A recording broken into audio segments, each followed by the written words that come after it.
The wind screamed over the frozen plains of Virella 9. Sharp ice particles moved like tiny knives in the air, cutting through the night with a sound like 1,000 whispers. The world was dark, cold, and endless. Nothing grew on that planet except courage. Inside a tall metal tower, Elias Trent adjusted the controls of a weather relay. His breath came out in white clouds that froze on his helmet. He was used to this life, alone, surrounded by machines fixing what the storms broke. Most humans hated Virella 9, but for Elias it was home. He had been an engineer for the Galactic Trade Council for 6 years. The council paid well, but only people who could handle silence and danger lasted here. Elias liked silence. It helped him think. The radio on his wrist buzzed. "Trent, status check. You're pushing your luck. The storm's strength is rising," said Commander Reese, his voice full of worry. Elias smiled faintly inside his helmet. "Just one more relay, sir. Then I'll head in," the commander sighed. "You always say that. Don't make me send a rescue drone." Elias cut the channel and looked toward the horizon. The sky flashed with blue lightning that danced across the clouds. He could feel the energy humming under his boots. Virella 9 was rich in power crystals, rare stones that could fuel entire cities. That was why humans came here, even though the storms could tear metal apart. He finished tightening the final bolt on the relay and started walking back to his crawler. The wind howled harder. The sensors on his wrist suddenly blinked red, a signal, weak, broken, and coming from the east. Elias frowned. It wasn't human. The frequency was strange, almost melodic, like music half buried in static. He checked the coordinates. The signal came from the middle of an ice valley far from any human base. He hesitated. The council's rules were clear. Never follow unidentified signals alone. But the sound, there was something desperate in it, almost like a cry for help. Elias took a deep breath and changed his course. The storm grew worse as he walked.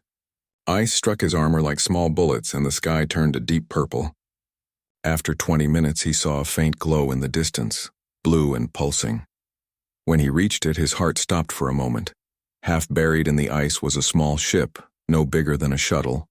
It was sleek and silver, its surface cracked and smoking. Strange symbols glowed faintly across its hull, symbols no human language used. It was an alien craft. Elias moved closer, scanning for life. His wrist display showed a single weak heartbeat inside. The escape hatch was jammed, frozen solid. He pulled out his plasma cutter and melted the ice away. The hatch opened with a slow hiss, releasing a wave of warm air mixed with the faint scent of ozone. Inside, he saw her. A girl, no, a young alien woman, was lying against the control seat. Her skin was pale blue, almost transparent, and faint lines of light ran beneath it like living veins of energy. Her hair floated gently as if underwater, glowing faintly with soft silver light. Elias froze, afraid to move. She looked fragile, like something made of glass. Then her eyes opened. They were large and shining like liquid crystal. She looked at him in fear at first, then in confusion. Her lips moved, but the words were soft, trembling. "Don't let go." Her voice was weak, musical, and full of pain. Without thinking, Elias reached out. Her hand was cold, smooth, and trembling. As his glove touched her skin, a pulse of blue light ran between them. His suit lights flickered, then steadied. She took a shallow breath as if the contact gave her strength. "Help," she whispered. Elias tightened his grip. "I've got you. I won't let go." He lifted her out carefully. She was lighter than a child, her body glowing faintly even in the dark. He carried her to the crawler and placed her inside the warm cabin. The moment he closed the door, the storm's roar faded to a dull echo. Her breathing slowed but steadied. Elias took off his helmet, wiping frost from his face. "You're going to be okay," he said softly, not knowing if she could understand him. She looked at him with wide, glowing eyes. "Elias?" she whispered, surprising him. He blinked. "You know my name?" She shook her head weakly. "No. Your heart told me." Her words sent a chill down his spine. He didn't understand, but he could see she was dying. Her skin's light was fading, turning pale. He activated the crawler's engines and headed for Dome 3, the main human base. The dome rose like a shining bubble in the storm, its lights dim and flickering. When Elias arrived, guards stopped him at once. "What's that in your arms?" one demanded. "A survivor. Alien origin. She needs help." The guard looked alarmed. Protocol forbids bringing unknown species inside. If we leave her out here, she'll die, Elias said sharply. Do you want that on your record? The guard hesitated, then opened the door. Fine, but this is on you. Inside, the heat was a relief. Elias carried her to the medbay where Dr. Kell stared in shock. By the stars, what is she? Alive, Elias said. That's all that matters. Kell scanned her body. Her biology is energy-based. She's leaking power, like her cells are batteries running out. As if to prove it, the lights above them flickered again. The doctor frowned. She's affecting the dome's grid. Then stabilize her. Elias snapped. Kell shook his head. I don't have the right equipment. If her energy levels drop more, she might drain the entire base. Elias looked down at her. She opened her eyes again and reached out weakly. Don't let go. He held her hand, ignoring the doctor's protest. Instantly, the light steadied. The hum of machines softened. Kell looked around in disbelief. What did you just do? Elias didn't answer. He could feel warmth spreading through his hand. Her glow returned, faint but steady. She whispered, You, make it calm. Her words were soft but full of gratitude. Elias nodded slowly. Then we'll keep it calm. Rest now. She smiled faintly, then closed her eyes. Hours passed. Outside, the storm raged harder than ever, slamming against the dome. Inside, the power grid stayed balanced, almost peaceful. Commander Reese called over the intercom. Trent, report. What's going on in the med bay?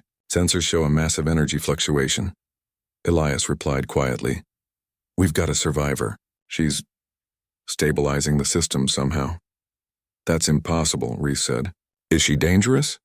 Elias looked at her sleeping face. No, just scared. All right, Reese said after a pause. But you're responsible for her. If anything happens, it's on you. Elias agreed. He sat by her bed, watching the soft blue light under her skin. He thought about how strange life could be. How one moment you were fixing machines in the storm, and the next holding hands with a being from another world. He didn't know who she was or what had brought her here. But when she whispered those words, don't let go, something deep in his chest responded. It wasn't just pity. It was a promise. The next morning, the sky outside turned a ghostly green. The storm still refused to die. Elias stayed beside her, adjusting equipment and checking vitals. She opened her eyes again, brighter now. Where am I? She asked slowly. Varela 9, human colony. You crashed. She looked confused. Humans still live here. I thought this world was forbidden. Not for us, Elias said with a small smile. We're too stubborn to leave. She tilted her head, studying him. You risked your life. For me. Elias shrugged. You asked me not to let go. A faint glow appeared on her face. It was her version of a smile. My name is Sierra, Elias repeated it quietly. Sierra. At that moment, a rumble shook the floor. The lights flickered again, but this time it wasn't from her. Alarms blared through the dome. Warning, unknown object entering atmosphere, said the computer voice. Elias's eyes met Sierra's. She sat up weakly, fear flashing in her eyes. They found me, she whispered. Who? Elias asked, her voice trembled. The Vorinth. Outside, the storm screamed louder, as if the planet itself was warning them, and somewhere beyond the clouds, something vast and dark was descending. The alarms echoed through the halls of Dome 3. Red lights flashed across every corridor as engineers and guards ran to their stations. The storm outside howled like a living creature, and deep in the clouds, something massive was moving toward the surface.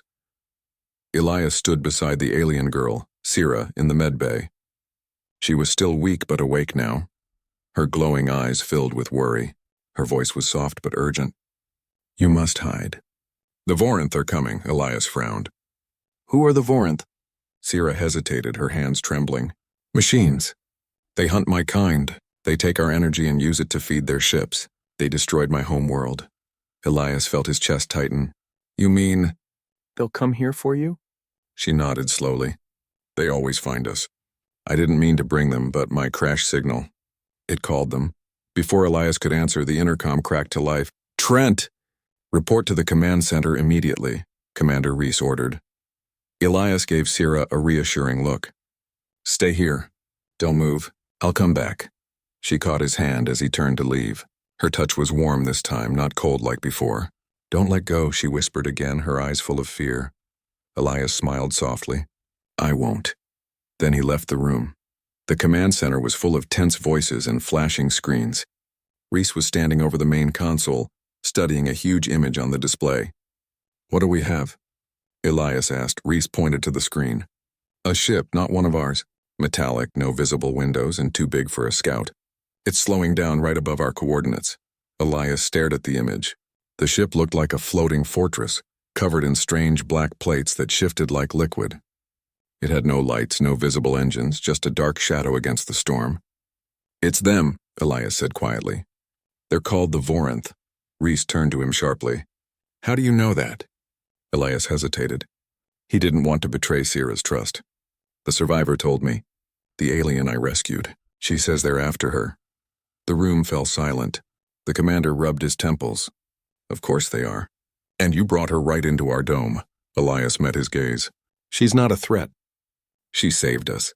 The power grid was failing until she stabilized it. Reese sighed heavily. That may be true, but if that ship wants her, we're all in danger. One of the officers shouted, They're deploying probes. Multiple signatures approaching fast. Reese slammed his fist on the console. All right. Everyone to defensive positions. Trent, you stay with your alien. If she's the key to our survival, we'll need her alive. Elias nodded and ran back to the medbay. When he returned, Sierra was standing by the window looking out at the dark sky. Her body glowed faintly, and small sparks of light drifted from her fingertips like falling dust. They're close, she said softly. I can feel them. Elias joined her at the window. Then we'll stop them. You said they're machines, right? Machines can be destroyed. She looked at him sadly. Not easily. They drain energy. Weapons only feed them. Elias frowned, thinking fast. But you control energy, don't you? You balanced our dome systems just by touching me. Sierra nodded slowly. My people are born from energy. We can shape it, guide it. But I am weak now. I need something to focus through, a link. Elias looked down at his hand. Like me, she met his eyes. Yes, you calm the current. You make it flow steady, not wild. The building shook as explosions sounded outside. Dust fell from the ceiling. They've landed, Elias said. Sierra closed her eyes. We don't have much time. If they reach me, they'll take what remains of my power and use it to destroy you all. Elias clenched his fists. Then we'll make sure they don't. They ran through the corridors together, past panicked workers and flashing lights. The ground trembled again as metal claws tore through the outer wall. Through the cracks, Elias saw them, dark shapes moving in the snow. The Voranth were tall, made of black armor and sharp limbs. Their eyes glowed red, and their movements were smooth and cold. Guards opened fire, but the bullets vanished into the creature's armor like drops of water on steel. Energy blasts did nothing but make them glow brighter. They're feeding on the shots. A guard shouted. Elias pulled Sierra behind him. This way. He led her to the maintenance tunnels below the dome. The tunnels were old and narrow, filled with pipes and cables. The air smelled of oil and ozone. We can use the mining relays, Elias said. They collect the planet's lightning energy. If we overload them, we can create a blast strong enough to fry those machines. Sierra looked unsure. That much power could destroy your dome too. Elias smiled faintly. Better than letting them take everything. Sierra hesitated, then nodded. If we do this, we must link completely. My energy will flow through you into the relays, but it will be dangerous. Elias stepped closer. You said I calm the current, right? Then we'll be fine. She stared into his eyes for a long moment, then held out her glowing hand. Then don't let go. He took it without fear. When their hands met, Elias felt a rush of warmth spread through his body. The air around them shimmered. Blue light ran across the metal walls like living veins. Sierra's voice was calm now, steady. Focus on the energy. Feel it move through you. Elias closed his eyes. He could sense the planet's storm outside, the lightning, the power beneath the ground. Together, they guided that energy into the relay network. Machines outside began to move faster. The Voranth had reached the dome's surface, clawing at its walls. Commander Reese's voice came through the radio. Trent, whatever you're doing, do it fast. Elias gritted his teeth. Almost there. Sierra's glow brightened. The light became almost blinding. Elias, I can't hold it long. Elias squeezed her hand tighter. Then take mine. Take everything you need, her eyes widened. You'll burn. Then we'll burn together, he said simply. For a moment silence filled the air.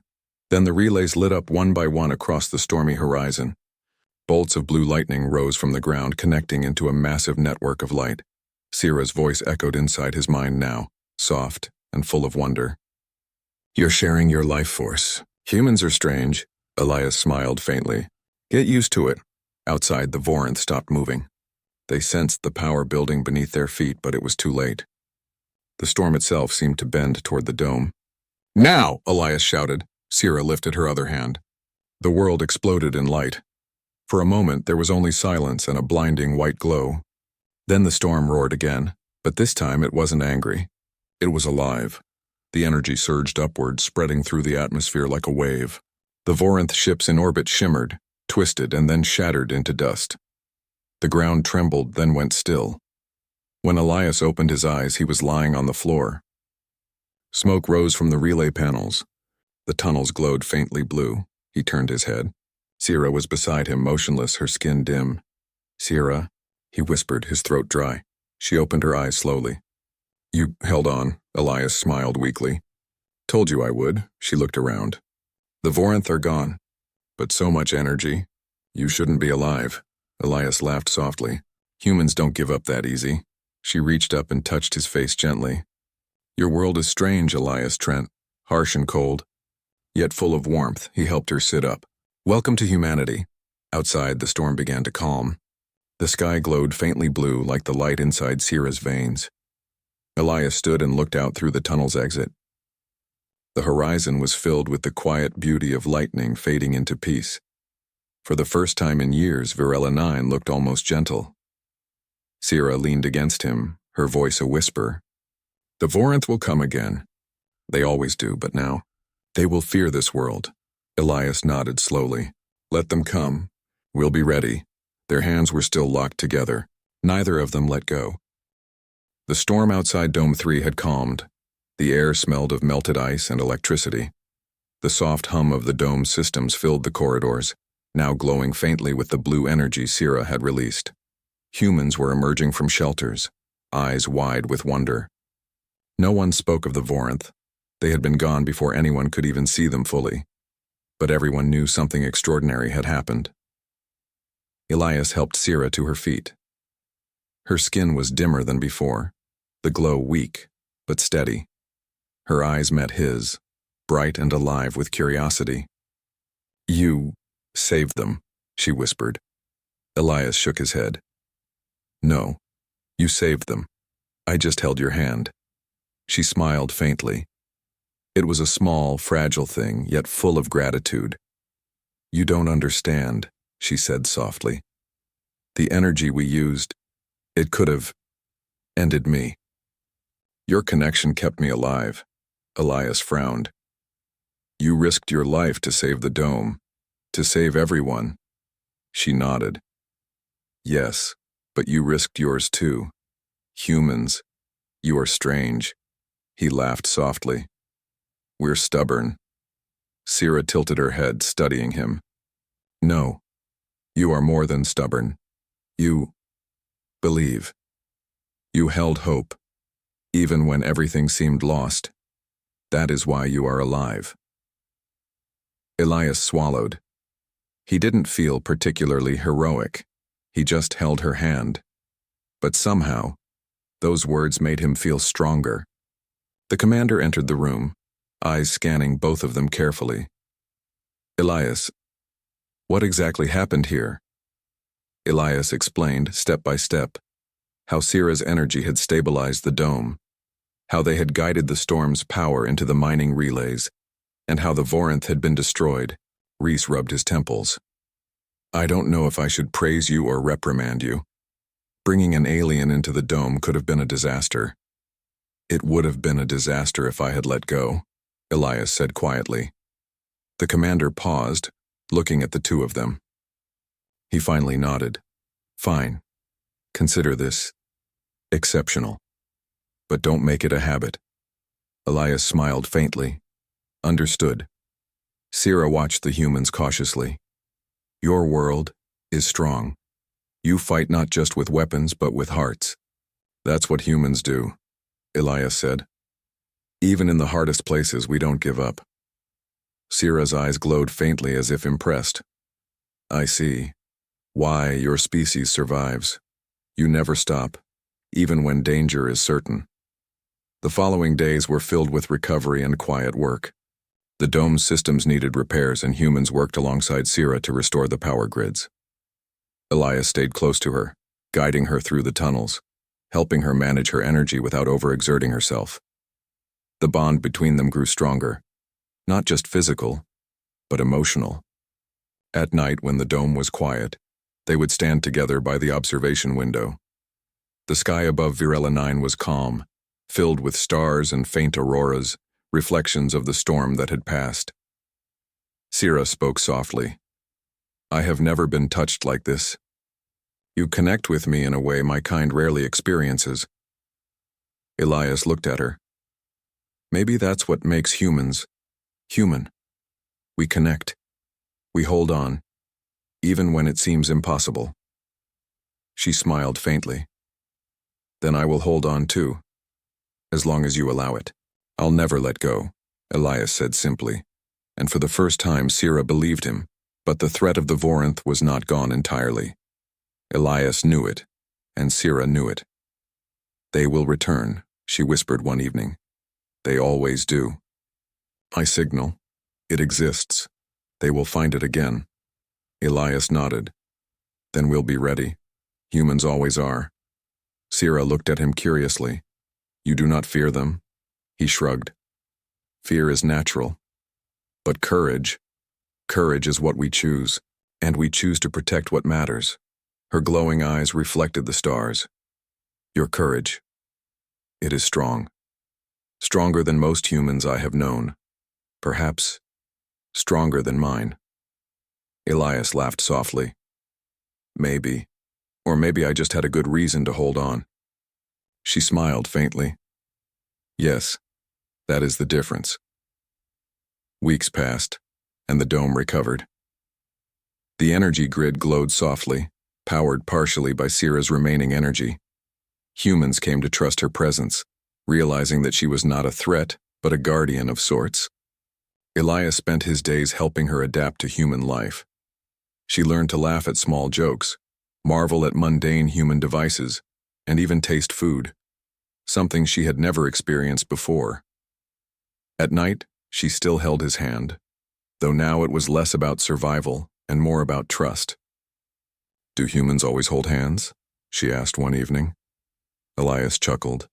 Not always, but sometimes it's the simplest way to stay connected, to stay alive, together. She nodded, understanding in a way words could not fully explain. One morning, Elias walked her to the observation deck. The twin suns of Virela 9 rose over the icy horizon, casting long, golden shadows across the frozen plains. Sira's glow seemed to mingle with the sunlight, faint but radiant.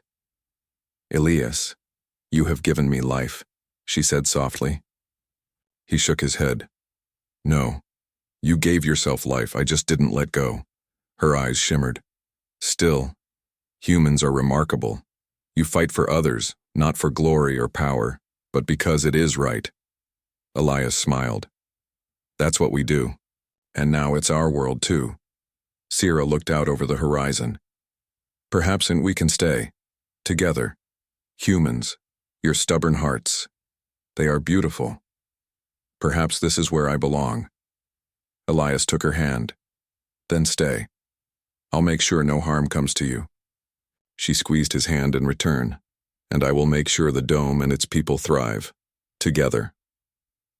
Months later, the dome was fully restored. The workers had repaired every system, and Sira's energy had integrated into the grid permanently, stabilizing the dome with her quiet presence. Humans often asked Elias how a single alien girl could save their entire colony. He would simply smile and say, because we didn't give up, and because I didn't let go. Sira remained a mystery to many, but for those who worked closely with her, she became a symbol of courage, hope, and unity. She was no longer just an alien survivor, she was a partner, a friend, and a guardian. One evening, Elias and Sira stood outside the dome, looking at the calm skies above. "Will they return?" Elias asked softly. Sira shook her head. "Perhaps, someday. But by then humans will be ready. You have shown me your strength, your heart. That is more than enough to face anything." Elias nodded. "Then we'll be ready. Together." They held hands, not out of necessity, but out of choice. The connection that had saved their lives now symbolized something greater: trust, courage, and the power of unity. Above them, the stars shone brighter than ever. Somewhere far beyond the storm clouds, other worlds waited, challenges yet to come. But Elias knew one thing with certainty: humans were not weak. Humans would survive. And when they did, they would hold on, not just to life, but to hope. Sira whispered softly, her voice blending with the wind. "Don't let go." Elias smiled. "I never will." And for that moment, under the vast, endless sky, the galaxy felt small.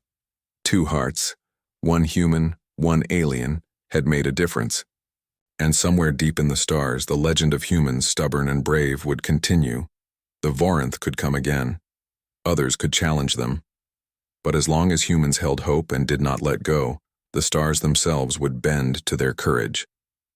And on Varela 9, life continued, brighter, safer, and full of light.